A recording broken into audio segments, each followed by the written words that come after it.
Hi, all. My name is Lynn Barrett, President of the Board of Vermont Independent Media. Hey, Karen. Hello. The publisher of the Commons newspaper.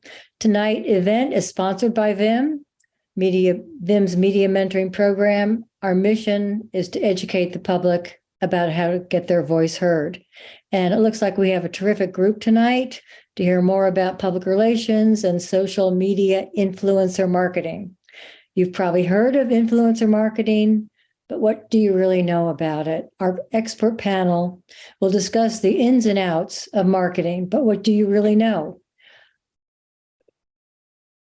Our expert panel will discuss the ins and outs of what it means to work with public relations professionals and micro influencers, and how influencer marketing can help you build awareness for your business, your event, your nonprofit, your town, state, etc.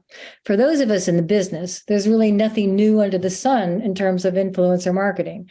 Actually, it dates back to the medieval ages with fictional characters, celebrities on television ads, radio, reality shows, social media, etc. Some of you can remember some of these faces and programs. At this point, today, businesses, including tourism, are really embracing influencer marketing, even here in Vermont.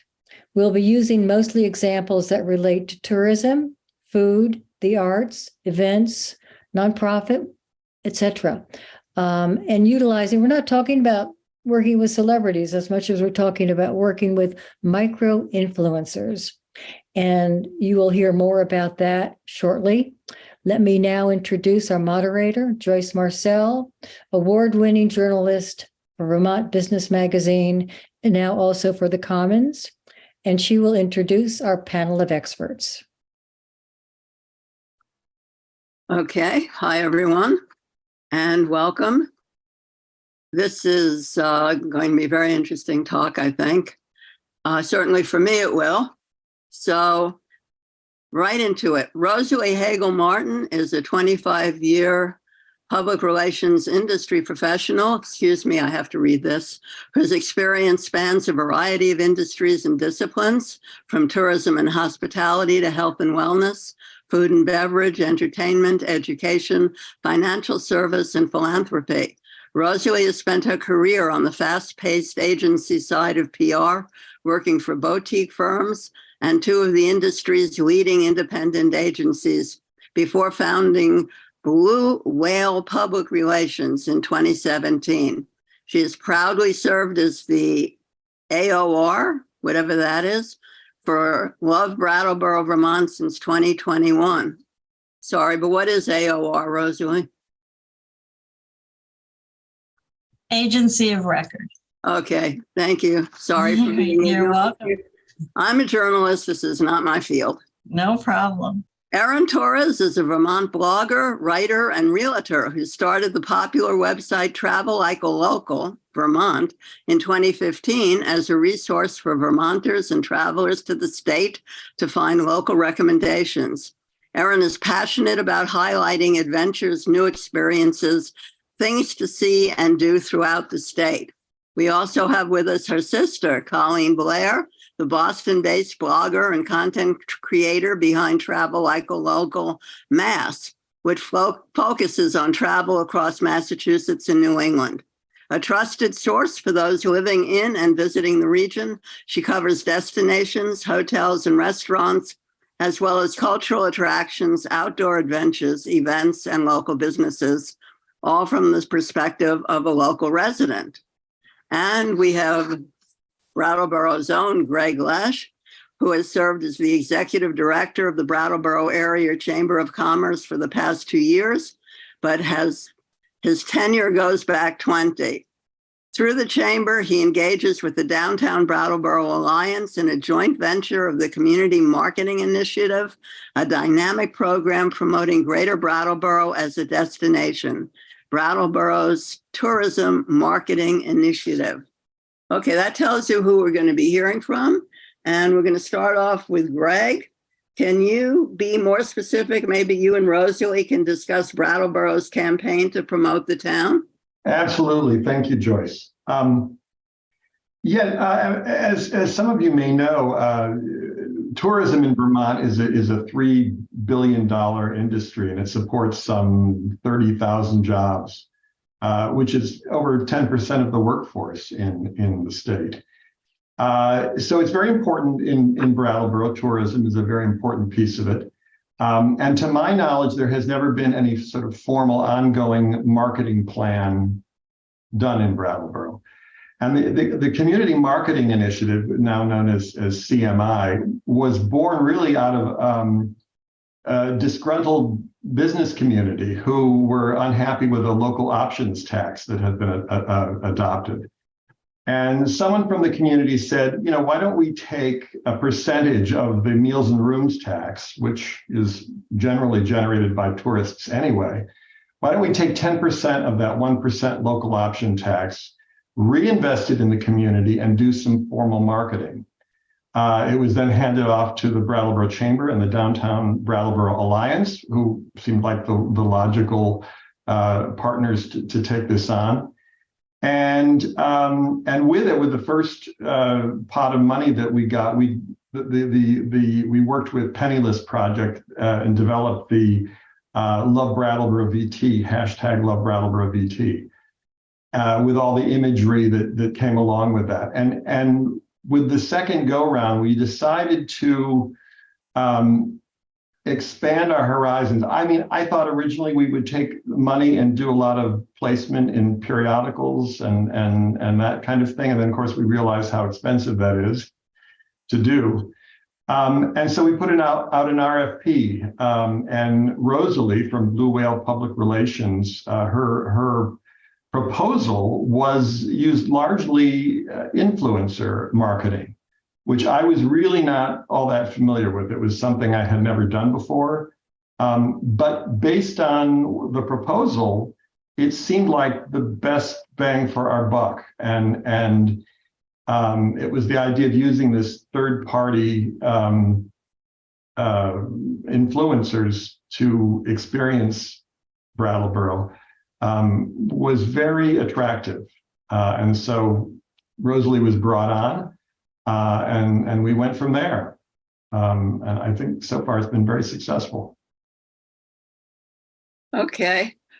Before we go on, I did forget to say that we welcome questions. We would love questions. You can put them in the chat. I'm reading the chat all the time as we speak. Or I guess you could yell. But go ahead. I'm sorry to interrupt. I just wanted to get that out there. So Rosalie, how do we know it's been successful?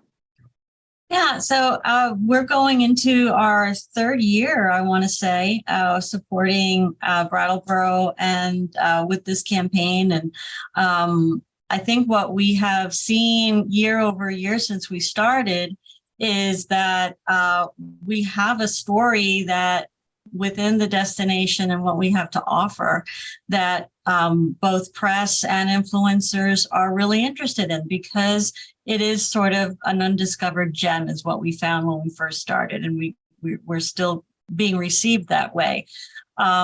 It's a story that we can tell in a lot of different ways through the press and through social influencers. And we continue to see both from regional and local press to national press, how Brattleboro has captured the attention of both travel writers and influencers. So we're not seeing any slowdown, I guess, in interest. Where our coverage is in the multi-millions year over year, and that represents readership and audience and unique visitors per month on websites and the followers of influencers that come and visit. And so all combined, there are an awful lot of interested travelers out there looking for new places to go, and their eyeballs are finding Brattleboro through the different articles and social media that is being pushed out. and that's influencing their decisions. That's why we call them influencers. And I would like to say too, when we talk about influencers, I think for the purposes of this conversation, I think it's both the social media influencer and the travel writer, the editor, the press, because they serve as a third-party influencer as well. So is there data, are there numbers, or is it just we've been in this many newspapers, or how do you tell? Yeah, and that's one of the interesting things about PR. It's not a direct sales mechanism, if you will, but it is part of the overall, what you could say, sales and marketing mix. So there's the direct sales channel, which is,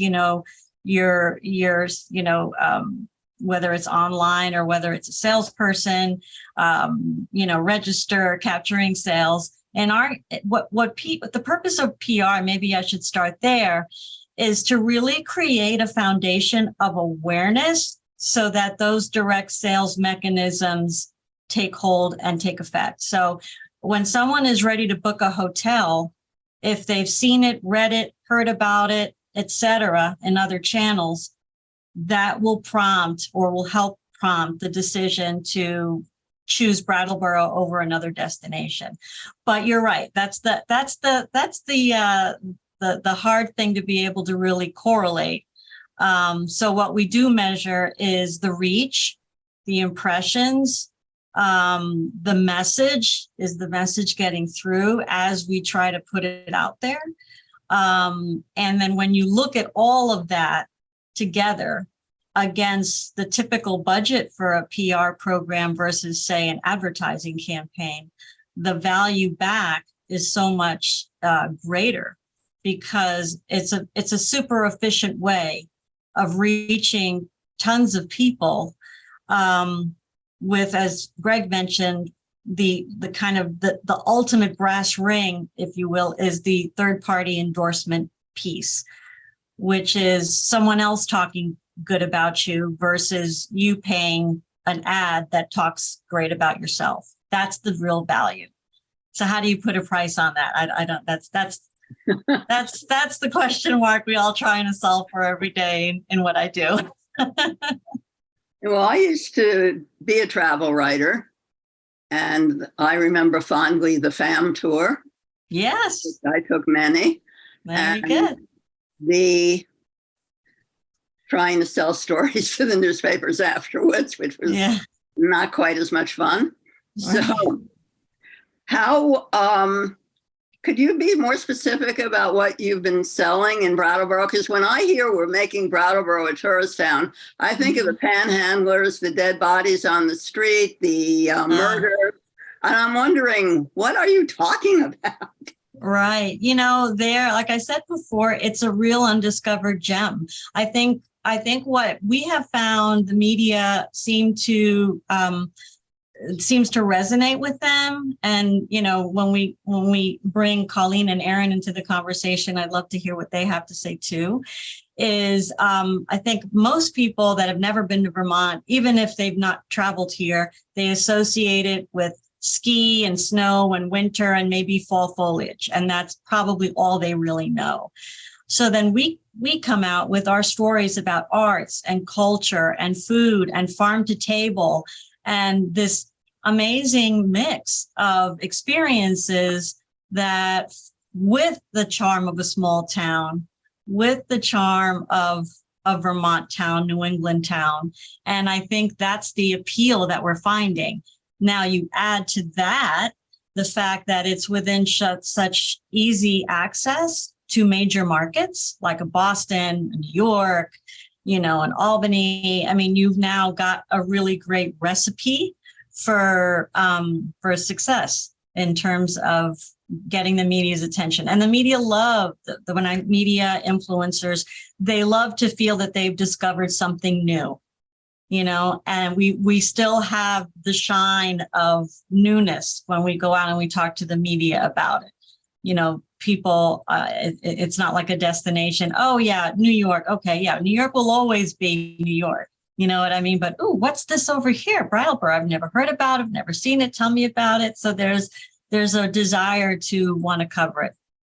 So are you sending out press releases? Is that what you're talking about? We don't do as many press releases as we once did back in the day. We do a lot more targeted pitches. So we really try to find writers that kind of write in the space that we have something to offer them. So they write a lot about arts culture. They write a lot about, let's say, family travel during that time of year or food, et cetera. And we really try to target them with something that that they can really own and do something, unique within the coverage. So we do some seasonal releases, what to do in the spring, what to do in the summer, some general food releases we've done. But for the most part, the day-to-day is all very targeted outreach. To writers? To writers and to influencers. Okay, yes. Got it. Mm-hmm. Yeah. I think we're getting a clearer picture now of what we're talking about. Did you have something you wanted to show us? Would this be a good time? Is this a good time to show it? Sure. Yeah. I'm not sure when you want to. So what you're going to see is basically a recap reel that we did. It's about 2 minutes, and it's really a kind of a quick pace of results from 2022, 2023. So there's some numbers in there. There's some screenshots of some of the coverage we've secured, of some of the social media and influencers that have visited and what they've produced from our efforts.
Okay, I think we've got all of it together. I'm not sure I was correct in doing that, but we have Erin and Colleen are also part of that. But before we get to them, can I just ask Greg one question?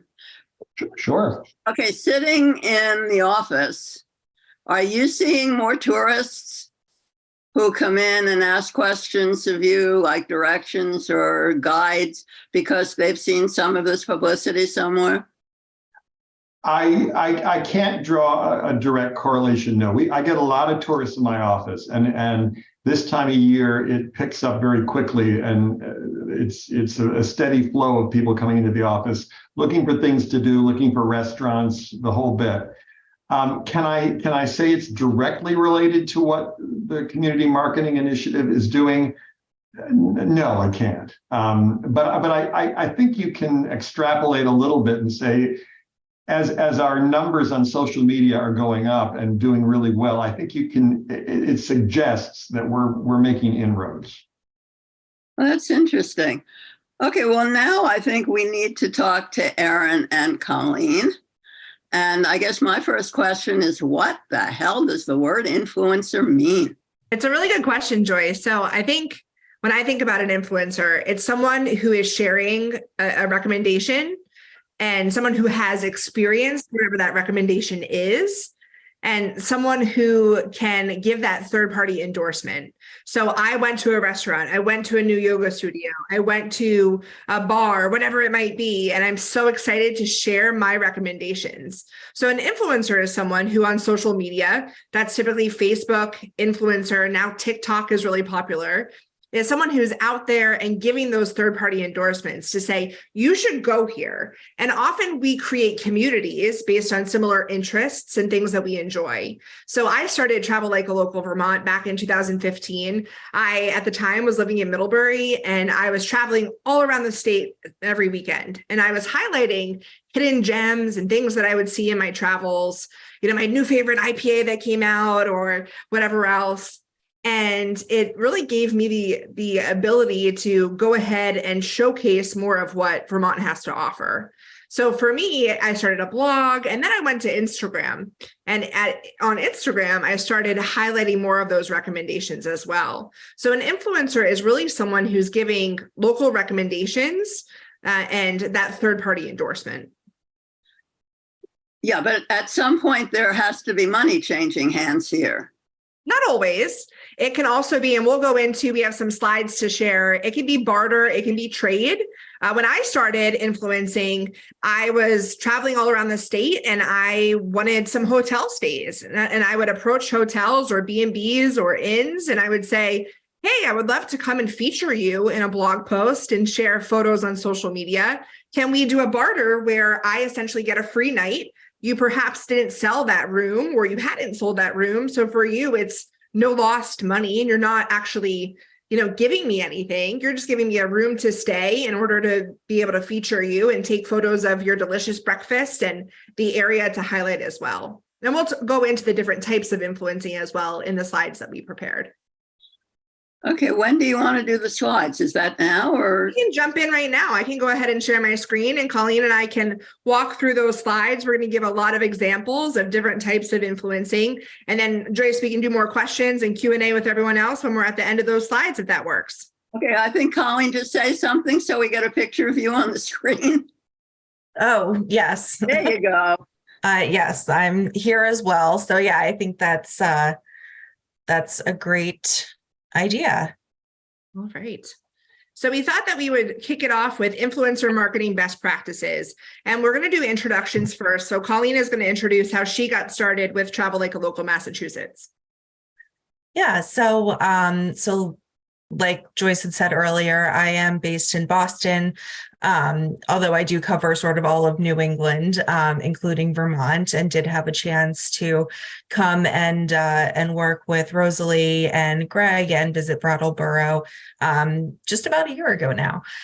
So I started doing this in 2019, sort of, I guess, focused on Massachusetts at the time, but really expanded through then. I've always enjoyed traveling locally throughout New England and promoting small businesses and trying to kind of find some of those hidden gems, as Rosalie had alluded to share and sort of share about my experiences. And so this was a way for me to do that and kind of have a bit of a creative outlet through photography and video, while also sharing with people and my community all about the great things that there are to do in Massachusetts and New England. We get the question quite a bit, what do influencers post? And you can see a snapshot here. These are some of the most recent reels, which are essentially short video clips on Instagram, as well as posts. And there's a castle here in the Northeast Kingdom that I featured. There's Queen Connie, who, if you've passed through Leicester, Vermont, you've seen her on Route 7 right there, holding up the Volkswagen Bug. the Old Mill in Jericho, all over the state, the Woodstock Inn, things that we highlight, things that we enjoy, and recommendations that we're making to our followers. So we're going to get into a few different types of how you actually work with influencers if you want to start going down this route of really cost-effective marketing, where it doesn't have to cost you a lot of money. I think that's important to say when it comes to giveaways, when it comes to barter and trade, which Colleen will go into a bit more. Those don't have to be the exchange of money, as Joyce said. It could be, I'm going to give away a product, for instance. Every once in a while, people will say to me, hey, can I send you a box of my product? Or around the holidays, Colleen and I typically do 12 days of the holidays, where essentially we'll partner with different businesses and we'll highlight their products, food products, their beverages, whatever it might be. Colin, do you want to talk about the 3 different options here and ways to really get started working with influencers? Sure. So I think, 3 of the most basic ways, like Erin said, are to host a giveaway. And, in a lot of cases, this is, it could be a product, it could be a hotel stay, it could be, a gift card to a restaurant or an invitation to an event. There are a lot of different ways to do this. And typically in the case of doing a giveaway, it's something where, you might give one to the influencer so they can have the experience themselves, go to your restaurant or stay at your inn or go to your museum, and have that experience that they then share with their audience and give away to someone else as a way to kind of raise awareness. Barter and trade is typically when you work, exactly like it sounds, when you work with a brand on a trade basis. So like Erin had mentioned before, I might stay at a hotel, they might give me a room at no cost, and in exchange, I provide promotion on my Instagram page, a blog post. Sometimes it'll include assets like photography or videos that they can use on their own marketing channels. So there are sort of different deliverables that you can negotiate with a barter and trade arrangement. And then, of course, probably the most straightforward is paid social engagement. And typically, I'd say the paid opportunities do come with larger brands. So, brands will set aside a budget to pay influencers for very specific deliverables. And in the case of paid opportunities, typically there's a contract, it's a little bit more formalized. But all 3 of these things are ways that Erin and I work with businesses throughout New England.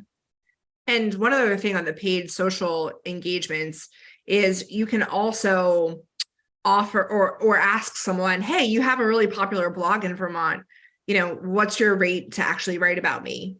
So I've done that a bit in the past too, where it's a different way of essentially saying, hey, come and profile me essentially, and I'll pay you for promotion on your website. So we're going to go ahead and share some examples here. Claudia, do you want to talk about how the giveaways do work on Instagram and how typically you've made those quite successful?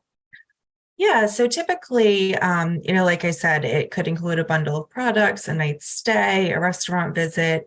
And generally with giveaways, there's 3 things that you want. You want to ask that participants follow both pages. So if, say, I was doing a giveaway with Love Brattleboro VT, one of the things that people would have to do to sign up would be to like both of our Instagram pages.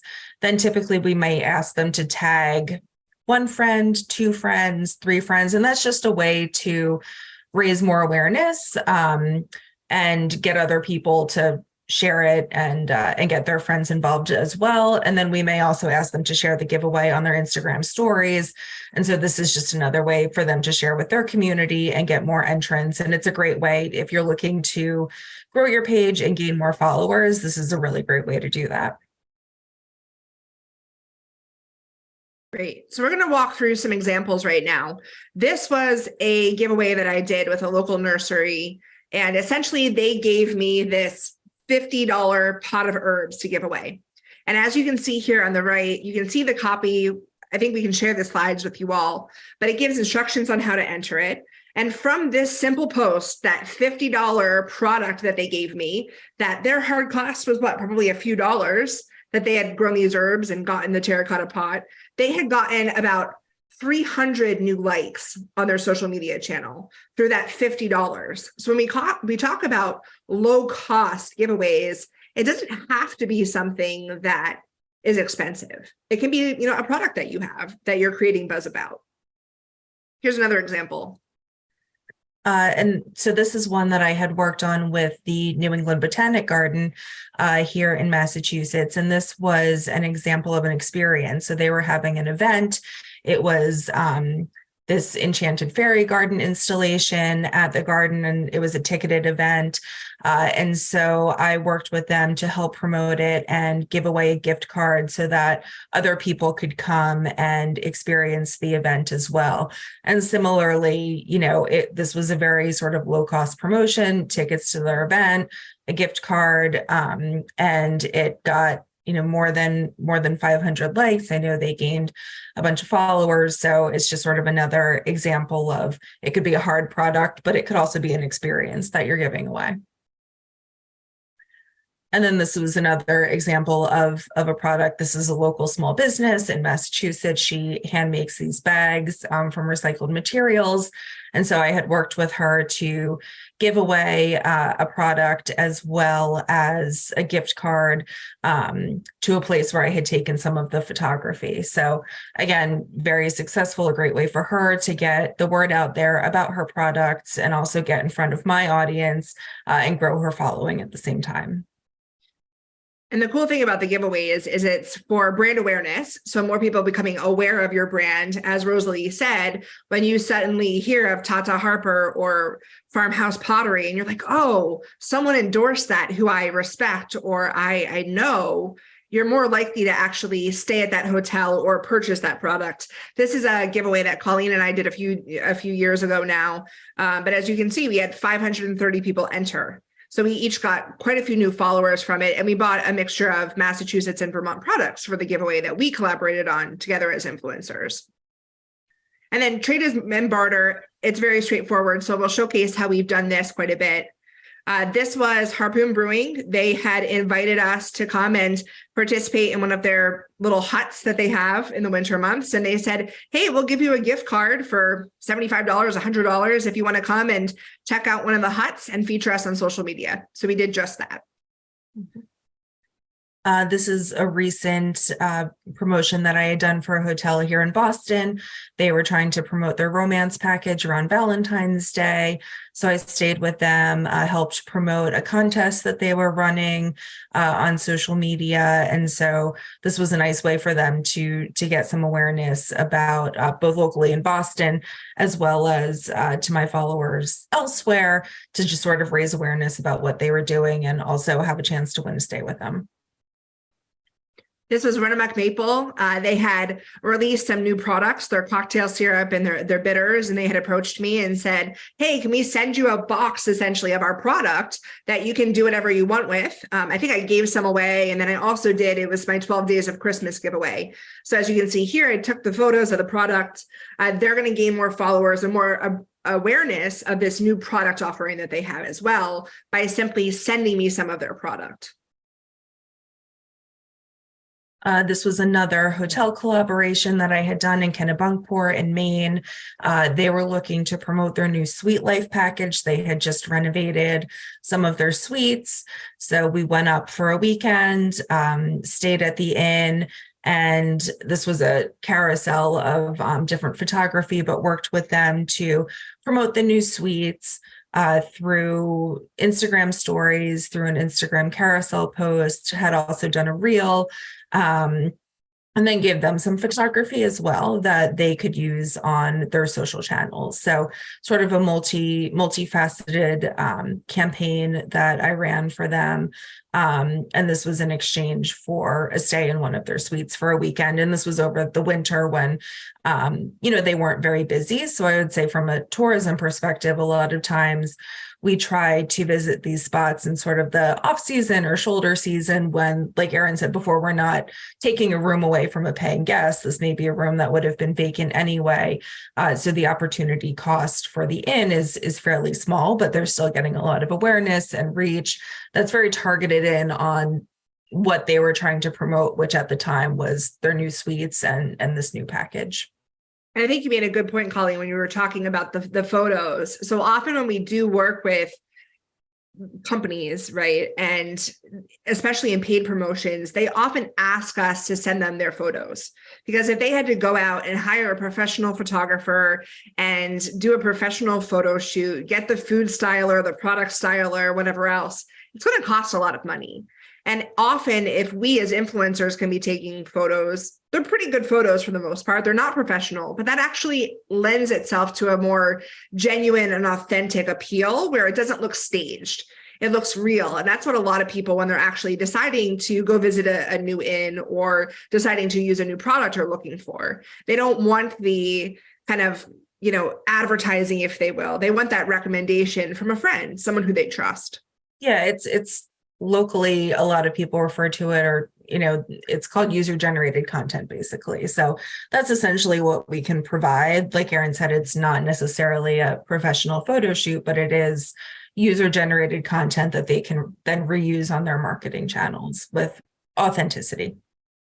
I've also done campaigns with Mackenzie where they said, hey, I'll send you a package of meat. Who doesn't want a package of sausages in football season, right? So of course, I'm going to get it. I'm going to feature them. If I like the products, I always say, if people do want to send me products, I reserve the right not to necessarily feature them. And that's a risk that you might take as a brand. But more often than not, we do work, very closely in promoting the brands, because let's face it, especially in Vermont, there aren't any not great brands to be promoting.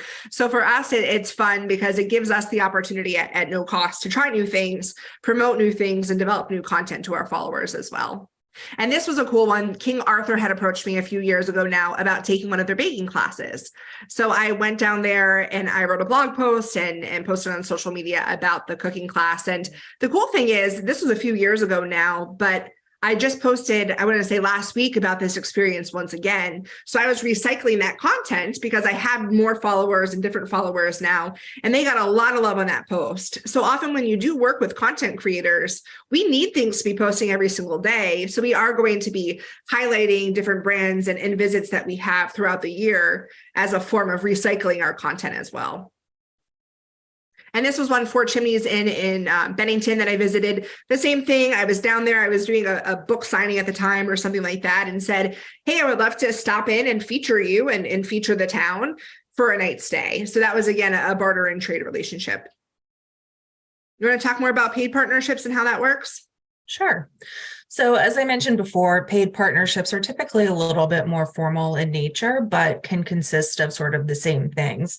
Typically, you'll agree upon a certain rate in exchange for very specific deliverables. So deliverables could include anything from a carousel and stories on Instagram. It could be a Facebook post, a TikTok, a blog post, and there are a lot of different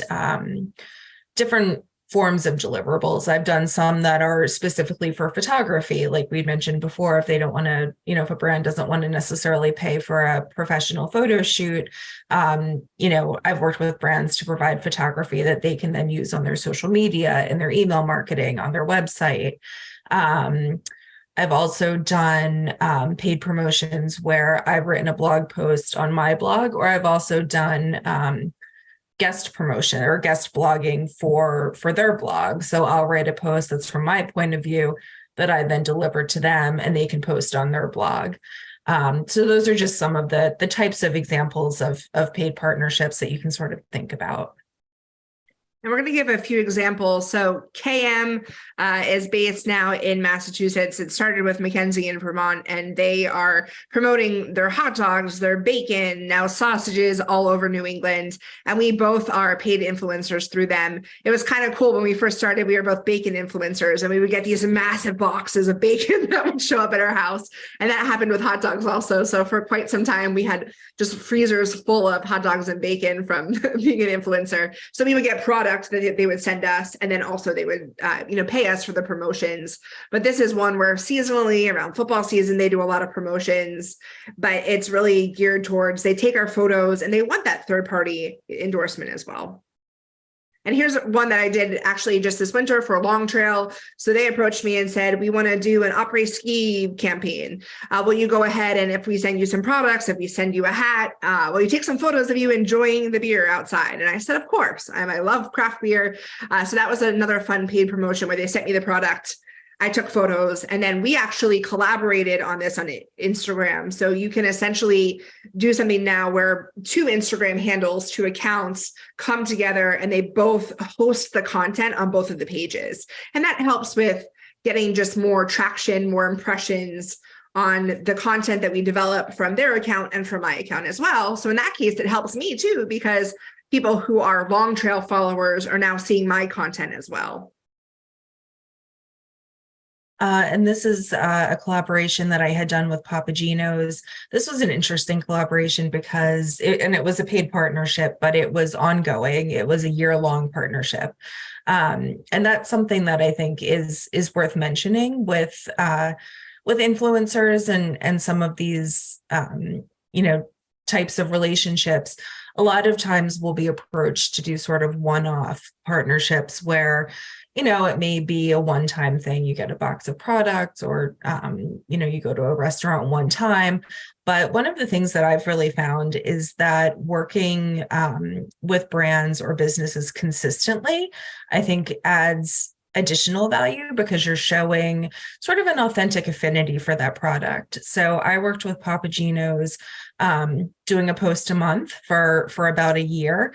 And I think, it worked really well because, my followers could see that I had an authentic appreciation for that product, that I did actually eat at Papagino's.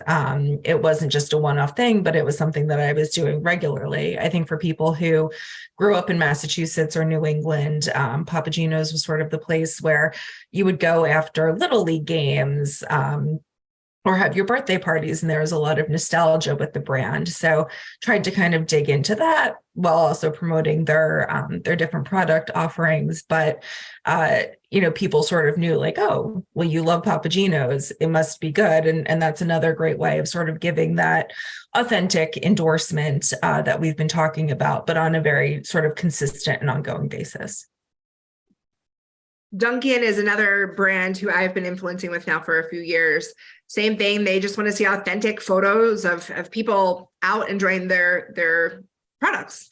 So this was a paid promotion where all I had to do largely was go outside and take a picture of me enjoying iced coffee in the winter in Vermont. So quite easy for me to do. I send them those photos and they can be reposting that on their social media too, which is key. When you do partner with an influencer, you want to ensure that you're also sharing the content on your channels. That's key. And we'll talk more about tips and tricks in just in a second. This was another one that I worked with Lawson's Finest in Vermont, right? There's more breweries per capita than any other state. So we get a lot of beer influencing, and Lawson's does quite a bit of this. So they had sent products, they had sent beer, and they had sent some payment to say, hey, show us some photos about how you love enjoying some of Vermont's finest in Lawson's. And this was a picture of one of my pups enjoying as well. And then here are some types of content that you can be asking for if you want to walk us through these, Colleen. Sure. So I think, we've kind of mentioned this, but as you are thinking about deliverables when you're working with influencers, types of things that you can ask for are blog posts. These could be posts on the influencer's blog, or it could be sort of guest posts that you use for your blog or your marketing channels, photography and video. It used to be primarily photos, but now as TikTok and Reels are gaining traction, I'm finding that a lot of brands that I work with are looking for video clips as well. So Reels and TikToks, and then of course, Instagram posts and stories. These are probably, I'd say, the most common types of deliverables that we're asked for. Other things could include like Instagram takeovers, which I've done, where I actually go onto a brand's Instagram page and post stories throughout the day. So there are sort of other things you can do as well, but I'd say these are sort of the main types of contents, the main types of content that you would ask for when working with an influencer. And these are just some more examples. These are Colleen, so she can walk you through these as well. Yeah, these are social media examples. Have some from Brattleboro in here. Like I said, I did work with Rosalie last year to visit, had a chance to experience a bunch of the offerings. I had lunch with Greg. We went to Whetstone. We went to a bunch of the art galleries, the museums. So sort of taking photos, documenting my experience sort of in real time while I was there. And then also afterward, and then also showcasing, some of the hotel stays I've done and some of the food content as well. And I think it's important to pause and say it's helpful attracting influencers from different areas. So a lot of my I'm based in Burlington, Vermont. A lot of my followers are from Vermont. And a lot of them haven't necessarily been to Brattleboro from Burlington, right? So I can influence them by showcasing, hey, this is a great town that's only a few hours away, head down south and go experience it. For Colleen, a lot of her followers are in Massachusetts and throughout New England. So she has a wider pool of people to kind of influence in that regard. And it makes it so she's highlighting these unique locations and Whetstone, and people are saying, oh my gosh, I should go there. I wanted to go to Southern Vermont for a weekend trip. Now I know where I'm going. This looks really cool. So working with micro influencers from different locations is helpful because we all have different followers and we all have different endorsement capabilities with the followers that we do have. And Erin and I work together sometimes on campaigns as well. Whether it's, social media or blog. And certainly we have some overlap with our followers, but we also have different pools as well. So it, I think, serves to sort of amplify that content when we're both promoting it and promoting our experiences to be reaching those different groups of people. And to that end, we have pitched some brands to say, hey, between the two of us, on social media, we have almost 30,000 organic followers. And that's something that we should really pause and reflect on, is that a lot of influencers, and we'll talk more about the micro influencer versus the full-blown influencer, if you will, a lot of them pay for their followers. And when you pay for followers on Instagram, oftentimes they're bots. It could be anyone, anywhere in the world, and they just simply follow you, but they're not actually going to engage. So both of our following populations, Colleen has about 19,000. I have about 11,000 followers right now. They're completely organic. We've never paid for any promotions to actually get followers. And that's important because when you look at our engagement rates and our rates of influence, the people who care about our endorsements, it's much higher than just people from all over the country who may never come to Brattleboro, who may never come to Vermont in general. And right here, you can see I've done a lot of blog content over the years as well. And blogs are a really great way of partnering with local businesses. I did a blog years ago now with Whetstone, but they said, come on down, we'll buy you lunch. Great. I love that. And it's cool because when you're posting on your blog, there's a lot of search engine optimization. So we use good keywords. And when you search certain things, you'll get my blog posts that come up pretty high in Vermont search rankings. So when, you might be looking to visit a new town, for instance, and you're looking for reviews or you're looking for recommendations, if you can find an influencer's reviews where they aren't necessarily the brand talking about themselves, it lends itself to more authenticity. And then we thought that we would cover some tips for working with influencers. So I'll run through these. Colleen will address the next slide. So when you're working with micro influencers, and feel free to chime in here, it's really important for that reason that I just spoke of. We don't have paid followers, so you're going to get more engagement for people who can actually convert into people who are going to buy your product or go to your restaurant or stay at your inn or shop your art gallery, whatever that might be.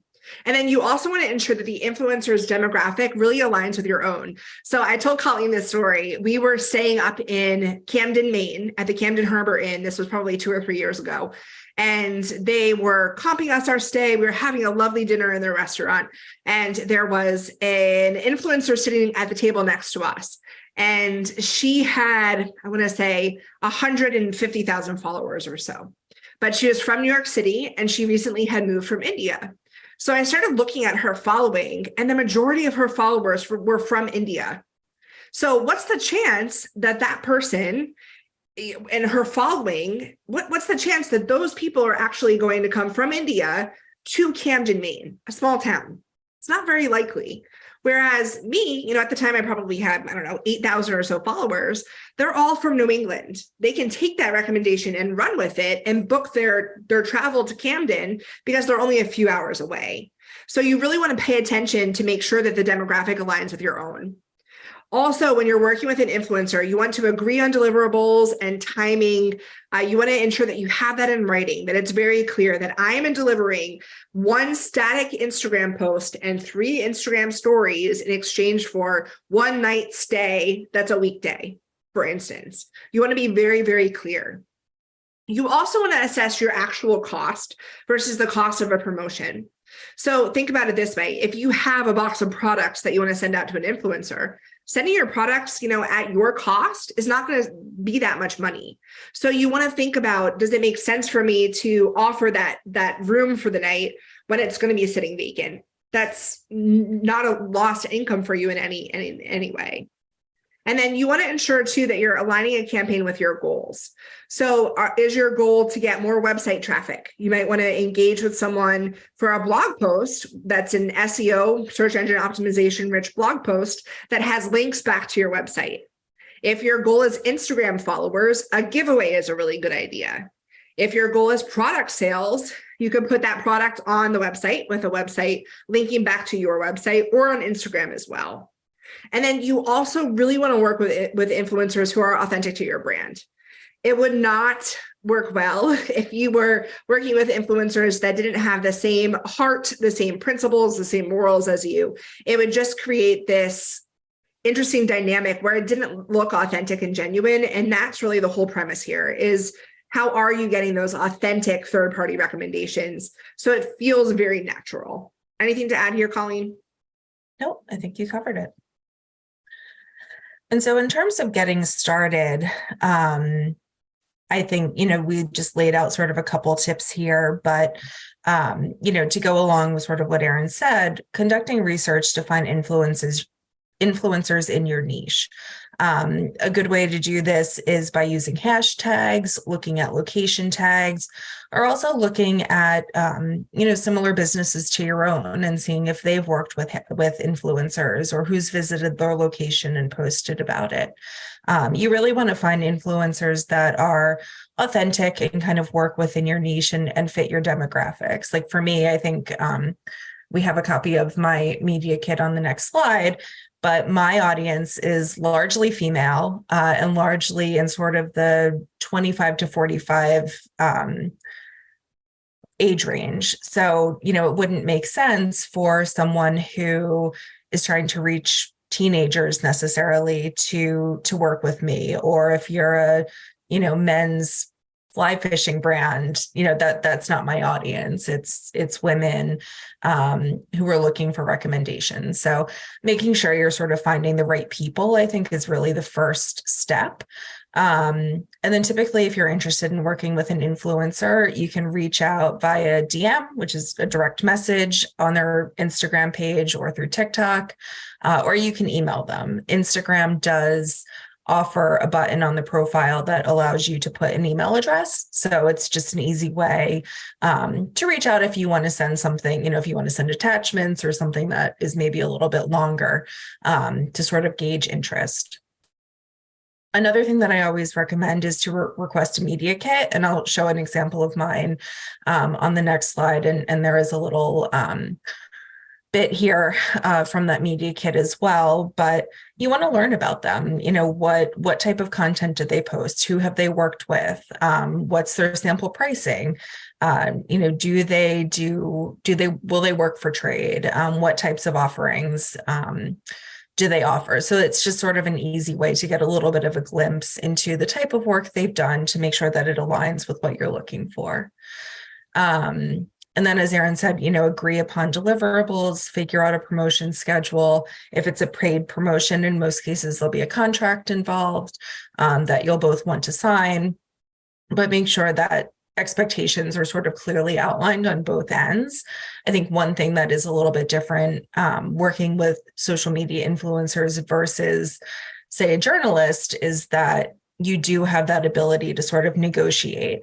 I think, with traditional media and traditional journalists, it's really up to them. Whereas when you're working with influencers, especially if it's paid, you really do have the opportunity to negotiate and make sure that you're getting, what you need in exchange, and they're getting what they want. You always want these types of partnerships to be mutually beneficial. And then, as Erin mentioned before, sharing the content on your own social channels to amplify reach is super helpful.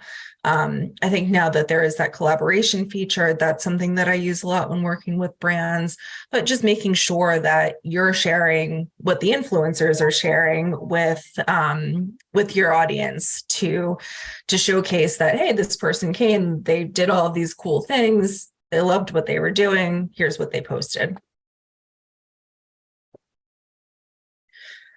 And then this is just a quick snapshot of the intro to my media kit. But again, I share sort of my stats, my demographics, how many followers I have, the fact that it is 75% women, the locations. The majority of my followers are from Massachusetts, New York, Rhode Island, Vermont, and then, the types of interests they have. So you want to make sure sort of demographically and psychographically that you're meeting the right people and reaching the right people through the influencers that you're working with. So if you do have questions, if you need consulting, if you want to collaborate, we love collaborations, of course. These are our email addresses. You can also find us at Travel Like a Local VT and Travel Like a Local MA on Instagram. Joyce, what questions do you have for us? Or anyone else, what questions do you have for us? Wow, I'm trying to absorb all of this. That was a lot of content all at once, a crash course, if you will. That really was. And thank you for it. That was brilliant. So I would like to see some stuff happening in the chat. Come on, people. You must have questions. You're all here for this. I was wondering, what if you are promoting a beer and it sucks? That's a good question. So whenever I work with brands, I tell them that I reserve the right to not post them if I don't think I like the product, right? If I'm posting a product that I don't like, then I'm not being authentic. And I once got paid I was once invited to dinner at a restaurant, and the dinner, it was a new restaurant in Vermont. And quite frankly, it was bad. It was bad. And I said, you know what? I don't feel comfortable right now writing an endorsement because that's my word on the table. And I take my word very seriously. So I said, what I would love to do is send you the photos I took. You can utilize those. If you want to have me back for another occasion, I'm happy to come back. But right now I don't feel comfortable representing your brand given the quality that I would expect from you. And they were appreciative of that and the feedback. And often too, if I stay at an inn or a hotel and there's feedback, I often will give any kind of negative or constructive feedback to the proprietor or the business owner directly. So I'll say, my review is going to be authentic. If there were things I didn't love, I might mention, hey, that pillow was hard as a rock. But I will also give some behind the scenes recommendations, given we've stayed at a lot of inns and hotels. We've eaten at a lot of restaurants. We've tried just about every Vermont and New England product at this point. So we have a lot of that experience where we can also give tips and tricks. I stayed at, and this is just an example, I stayed at an inn in Stowe, Vermont, probably 3 or 4 years ago. And they were giving Dove chocolates on the pillows at night. And I said, what if you did Lake Champlain chocolates? Or even a more local chocolate, manufacturer on the pillows. That's going to actually resonate with your clientele who's coming to Vermont for the Vermont experience. Same thing when they have molten brown products in the bathroom.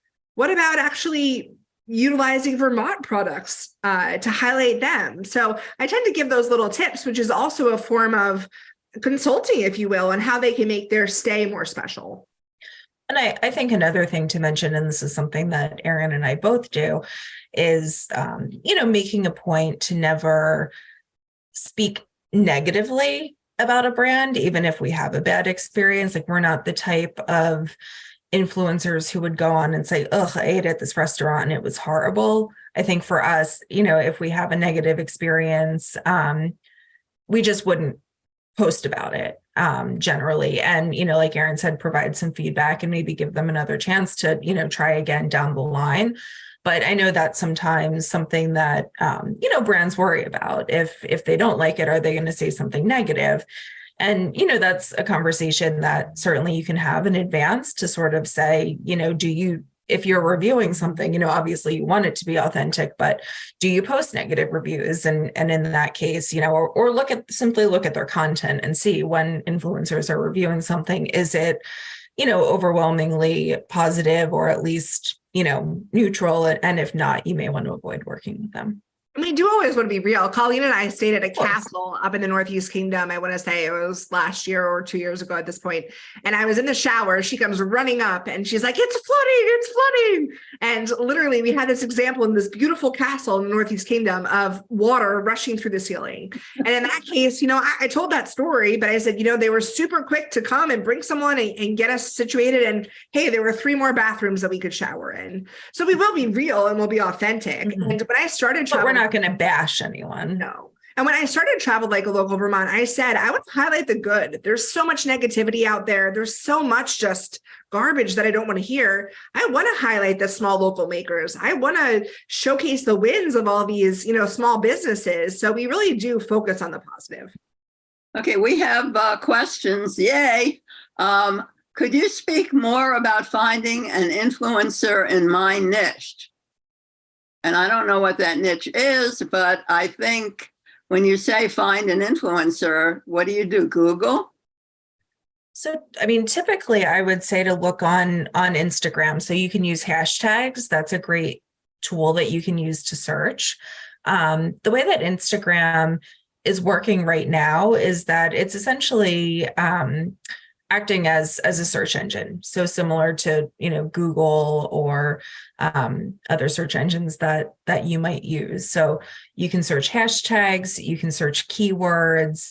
There are, a variety of ways that you can sort of use Instagram to search. So, again, I'm not sure what specific niche you work in, but say, you're a Thai restaurant, for example, you may want to look for, people who have an affinity for, spicy foods, or even just looking for bloggers who use hashtags like Vermont foodie or VT is another big one.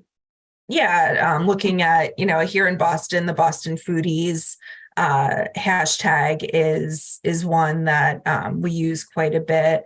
Also the tourism hashtags. So if you're looking for people who, come to your area, looking for people who use, visit MA or the Visit Boston hashtag, people that, use sort of those food related hashtags, or people, just using general sort of search terms. So, if you're a fly fishing business looking for people who, love fly fishing and post about that, and sort of using those specific terms, searching to see, who is using those terms and utilizing those on their feeds. And then also if there are other similar businesses, if there are other restaurants in town, you can take a look to see, or have they worked with influencers who's come and promoted their offerings, and sort of search that way to see who they're working with, who's coming to the destination, what are they promoting. All of those are sort of great ways to find influencers within a specific niche. You can cheat. One other tip Go ahead. I'm a little confused only because I have never been on Instagram. So that just wipes me out of the picture, right? Well, it's probably hard to find an influencer if you're not on Instagram. Yeah, one of the primary tools. On TikTok. Rosalie, did you want to say something? Yeah, just another way that have found it to be useful to find your camera on? I don't think so. There we go. There you go. One thing that I found to be really helpful is I go to the sites of some press sites, media sites on Instagram, and because influencers will tend to follow the kind of major media in their niche. And then once you find one influencer, chances are you'll find others, because influencers follow other influencers. So I've had some good luck finding influencers through, once you find one or two, it becomes like a domino effect. It's a little bit of a hunt and peck, and you have to then check and see all the things that Erin and Colleen kind of flagged, things to look for, take some digging and some research. But that's been just as far as tips and tricks, I would recommend that. Okay, I have another question here. Do you promote musicians and or original recorded music? We sure do. So I actually am a band manager as well for a Vermont band. And I post regularly about their gigs. Is there anything you don't do? I do a lot. Someone once told me, and this was probably when I was in my early 20s, that you can't make a good living in Vermont only doing one thing. And I took that to heart. Moonlight, so I think I have 12 or so. Yeah, we all have 3 jobs. There you go. I think I have like 12 or so sources of income in Vermont, but one of them is managing a band, and I promote their stuff all the time. They recently did a Elton John and Queen tribute in Middlebury that I went down there, took footage from, and promoted as well in stories. And we'll do some behind the scenes fun with them too. But we promote anything and everything. And oh, go ahead, Colleen. No, I was just going to say, when I was in Brattleboro, one of the first things that I did was visit the Stone Church for a performance. And so that was something that was really fun to promote as a venue, but also the musician who was playing there. And so it's always fun to have the opportunity to experience and promote things like that. Yeah, and just a quick story there. So in addition to your visit, we had a writer who experienced the Stone Church on a visit and was intending to do actually a story on Nalaka, but because she got a chance to see it, it ended up in a top 10 USA Today 10 best list of New England live music venues. And so it was an opportunity for them to, really pump that up. And then in March, they were putting on a month, as some of you probably are aware, they put on a month-long music series featuring women in music and women fronting bands. And through a different client relationship that I have, a women's equity in music client that was co-founded by Linda Perry from Four Non Blondes, was able to take the content from Stone Church, pushing that series, and have them share it on her page because the messages were aligned. So they got this sort of sidebar influencer support opportunity through just, by chance of these 2 aligned clients that I was able to kind of put together. So lots of different ways to find these opportunities. That's a great answer. And that should make him feel very, very happy. You'll probably be hearing from him soon. So can we have some more questions, please? Maybe we covered everything. I think you exhaustively covered everything. That's what we typically do. A lot of hard-hitting information all at once. And I will say, going back to finding influencers in Vermont, at least, you can search hashtag Vermont blogger. And that's a really good way of finding people. Same thing with hashtag Vermonter, hashtag Vermont by Vermonters, any of those things. There aren't a ton of influencers in Vermont, but those of us who do it, we have pretty good followings and tend to cover the whole state. Okay, since we don't have any more questions, I'm going to speak a little. That what bothers me about, I guess, the word influencer is that I don't like to be influenced, and I like to know who is doing what influencing, if they are doing any. And I have been an opinion writer and a journalist, so I know a little bit about how you do it. Is if you're paid to promote something, do your followers know that? They sure do. If you are being paid by some restaurant and you say, this is a great restaurant, but there's another great restaurant right next to it that's even better maybe, and they're not paying you, you're not going to promote that restaurant. You're going to promote the less good one. It seems, is there an ethical part of this?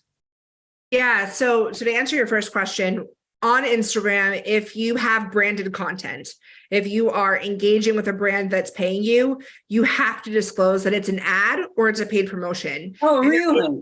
Yeah, there's something And that I comes think, up that isn't it the says- same with Facebook? You have to say, Mhm. Yeah, it says Facebook puts it on there as well. it's a paid Yeah. engagement essentially. So your followers know. But here's the thing, Joyce. If I came to you and you've been following me, you learned to trust me. You said, "Hey, our interests align. We both love that same coffee shop or that same beer." And I said, "Joyce, you have to go try this new coffee shop and have that maple latte." Because we almost seem like friends and we're networking and we're acquaintances, you trust me.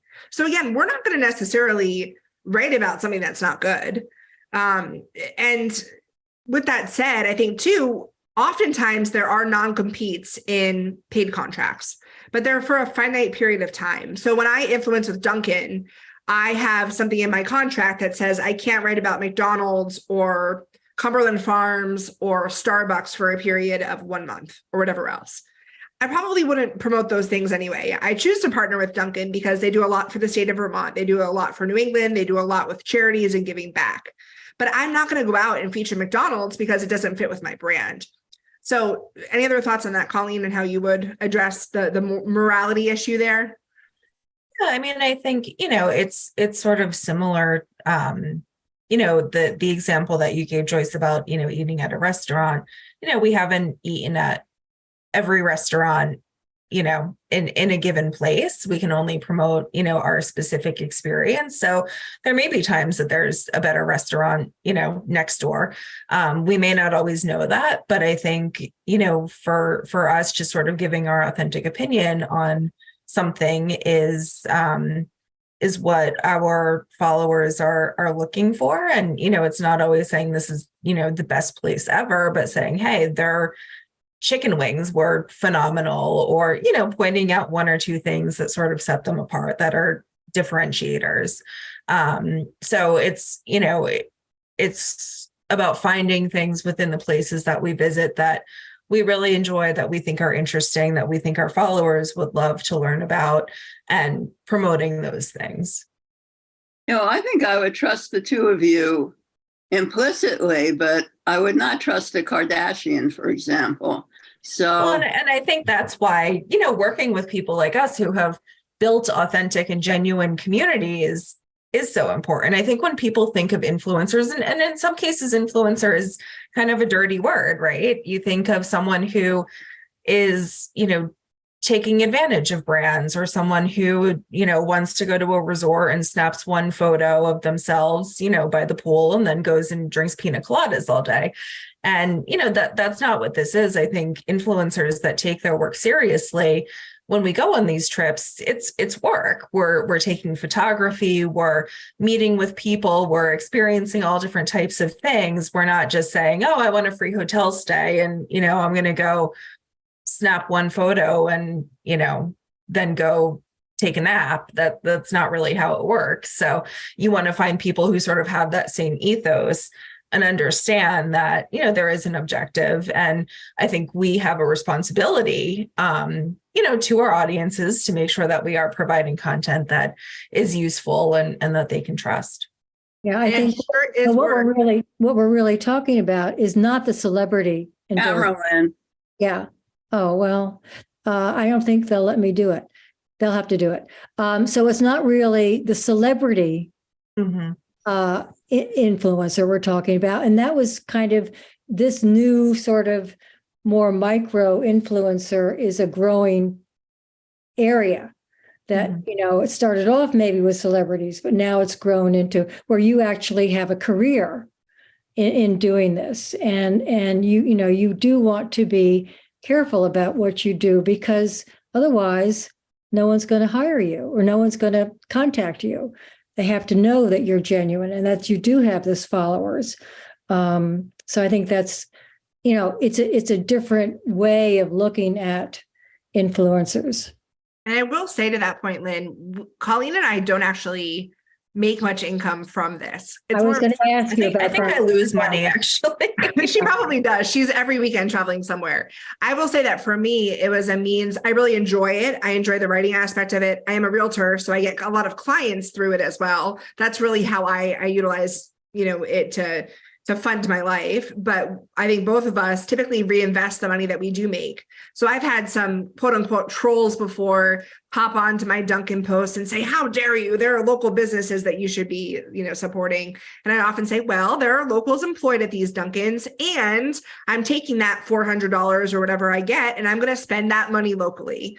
So we don't actually necessarily earn money from it. It is more of a service. And we've talked about different ways that we can monetize it as it grows or whatever else. But for us right now, we do it because we enjoy it. And I think that's a point of difference as well from the influencers who post some product and make $1 million and then, never think about it again.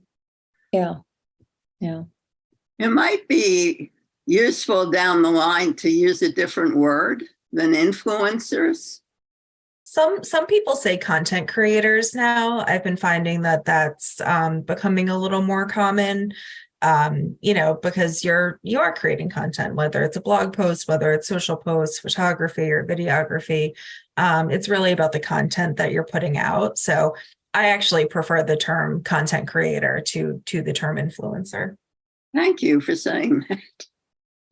Okay, we have nobody wants to ask these brilliant women some questions.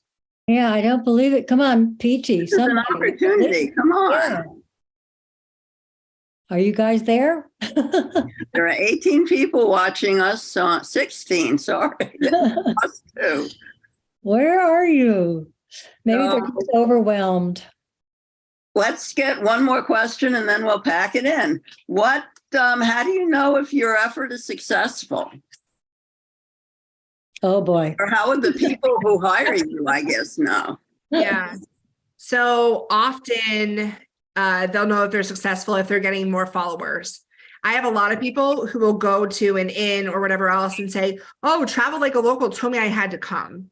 And they'll circle back with me and say, yes. And if they get even one person who's coming to their inn or restaurant or whatever else, and then that person has a good experience and they tell a friend, it's word of mouth. Word of mouth marketing is the best that you can ever get.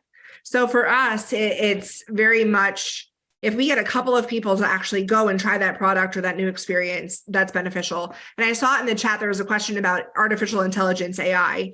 And I will say that it hasn't necessarily taken over the influencer space quite yet, although I know some bloggers are starting to use things like ChatGPT and Bard from Google to start to write their blog posts a bit. I've looked into it and done some tests. I did one recently and I said, write me a blog post that's 800 words on 5 things to do in the spring in Vermont. And it wouldn't replace necessarily those local recommendations, but it did give us kind of a generic start, if you will. So if I see AI coming into play, it could be helping content writers create more content more quickly. But if it is going to be authentic, we still need to add in those local recommendations and the personalization, or anyone could create that content. So it's almost like a copywriting function, and then you serve as the editor. Exactly. Yeah. Yeah, I think we're going to do a MMP event on AI coming up soon, because it's just moving so fast. Great for headshots if you need them. For $17, you can get some beautiful headshots. It won't look anything like you, but it'll be great for the press. Great. Yeah. Okay, we have another one. How do you get more people to react to your posts? If there are 1,200 followers and about 20 to 50 follow it, how do you upgrade that? So, I mean, there's a couple ways. I think, engagement is one of those things that I sort of look at as a two-way street. There has to be sort of an output and an input. So the more active that you are on the platform, the more engagement you're going to receive. So, that could be things like engaging with other people's posts, spending some time, before you post or after you post, engaging with your followers or other sort of similar accounts is sort of one way to do it. Another way is by making sure that you're responding to comments. There are a lot of times that I see I'll see a post, from a brand that maybe has, 10 comments or questions, and there's no response. So, I think that's a very easy way to get people to engage, is to respond to their comments or their questions. If they comment, you can ask them a question, start a conversation. The more engagement and activity Instagram sees on a post, the more it's going to be apt to share it with more people. Hashtags, I think, are a really important tool as well. And, I know that Instagram has recommended sort of cutting back on the number of hashtags you use, but it's a great way for people to find you and to follow you. And I think using the right hashtags is a really good way to get your post in front of more people.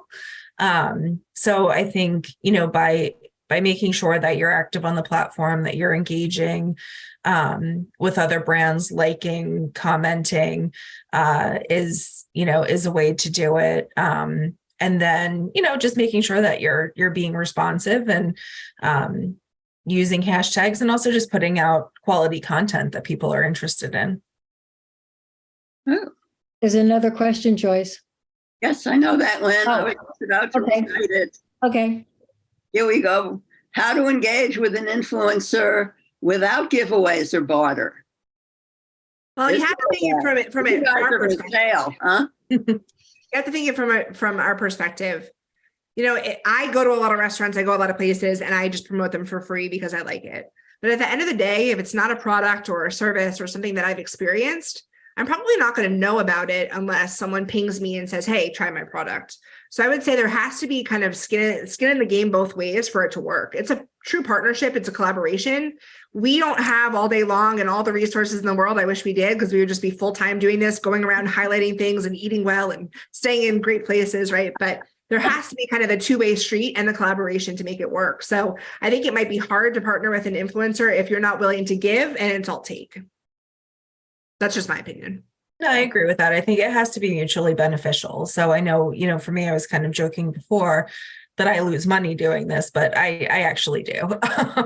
I definitely spend way more money on the promotions and things that I do because I enjoy it. But I think if a brand is looking to, work with me or wants my endorsement, it has to be mutually beneficial. So there has to be something in it, for the influencer. So, if there's no payment, if there's no, sort of barter or giveaway, I mean, I think, you have to think about what else you could potentially offer that they would be looking for. If there's services or, something like that. But yeah, I think there has to be some kind of give on both ends, or it's not going to be successful.